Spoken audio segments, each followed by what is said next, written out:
La SEAP Aragona intensifica gli allenamenti in vista della finale di gara 1 contro il Grotte Volley Castellana per la promozione del campionato di Serie B1. La prima sfida si giocherà sabato al Pala Nicosia di Agrigento alle 18, dove è atteso il pubblico delle grandissime occasioni. La formazione biancazzurra agli ordini di coach Paolo Collavini, tutte le giocatrici sono tutte disponibili per gara 1 che promette spettacolo e tanto agonismo anche per la qualità e la forza dell'avversario. Il Grotte Volley Castellana ha centrato la finale con grandissimo merito e punta senza mezzi termini al salto di categoria. La formazione allenata da Massimiliano Ciliberti ha concluso la regular season del girone H del campionato di Serie B2 al secondo posto con 62 punti in 26 partite, frutto di 21 vittorie e 5 sconfitte. Ha vinto 11 partite per 3-0, 8 per 3-1 e 2 al tie break,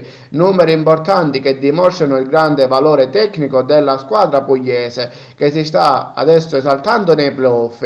Nei quarti di finale ha eliminato in 2 gare il Volley Pizzo Calabro. La squadra pugliese ha concesso il bis in semifinale superando il quotato Sogna Chieti senza arrivare a gara 3. Vittoria in Abruzzo per 3-1, affermazione netta al Pala Grotte per 3-0.